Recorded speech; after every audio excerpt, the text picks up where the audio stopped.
Здраво дечки, добродојавте во уште едно ново видео од овој серијал за HTML и CSS. И ова ќе биде трето продолжение на претходното видео, бидејќи ми текна дека заборавив уште една битна работа и би сакал да ја споделам истата во ова видео.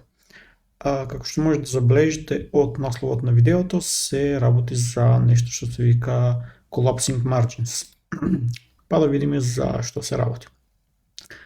Ајде ќе избришеме се што имавме до тука, односно ќе избришеме ова се на средината што не, оставам само овие два дива и ќе му дадеме на едниот класа, да речеме клас еднакво heading 1, а на второто ќе му дадеме класа heading 2, за да може да клас heading 2, за да може да и доделуваме поединечни стилови.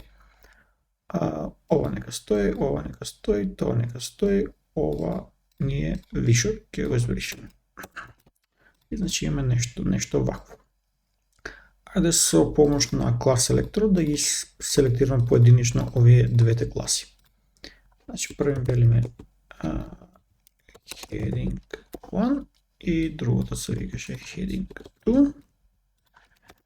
И да тестираме дали се ни работи, color blue да речеме, сино, тоа е окей, и ова ни е окей, ќе го тргнеме и да видиме сега со тоа што рековме дека ќе зборуваме, што е тоа Collapsing Margins. Ајде да на двата овие дива да му доделиме маргини. На едниот да речеме дека сакаме да ја гледаме долната маргина, а на горниот на долното горната, односно што е просторот измеѓу нив. Да речеме margin bottom, на ова ќе му ставиме 100 пиксели и на долното ќе му ставиме да речеме дупло.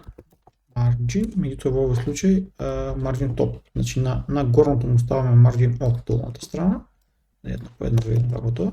Значи ова има од долната страна маргина од 100 пиксели, а на ова ќе му ставиме од горната страна margin top 200 пиксели во овој случај, значи да биде повеќе.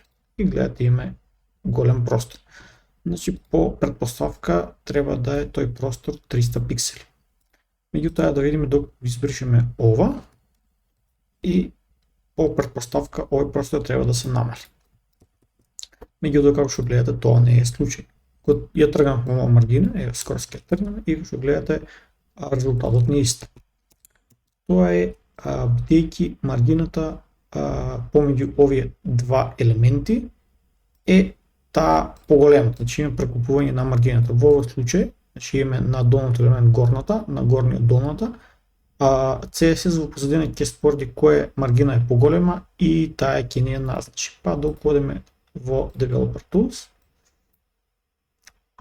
да ги најдеме овие наши елементи.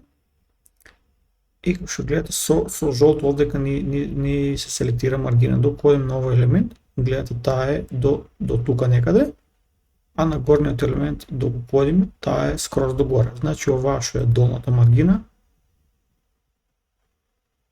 ова ја преклопува таа од поврх. Значи CSS во позадина ќе рече приоритет има поголемата маргина и таа горната што е ќе се поништи од долната страна и ова ќе преовлада.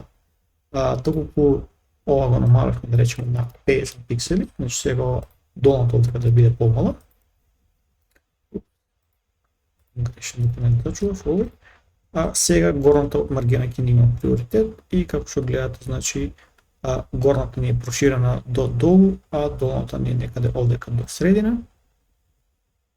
Да видиме истиот случај, значи сега кога ќе тргнеме ова маргина од овдека, резултатот ќе ни биде сосем идентичен. И тоа е тоа нешто што се вика Collapsing Margins, значи доста е добро да го знаете, значи кога ќе пишувате HTML и CSS, да знаете кога имате преклопувачки маргини, CSS ќе ја поништи едната од двете.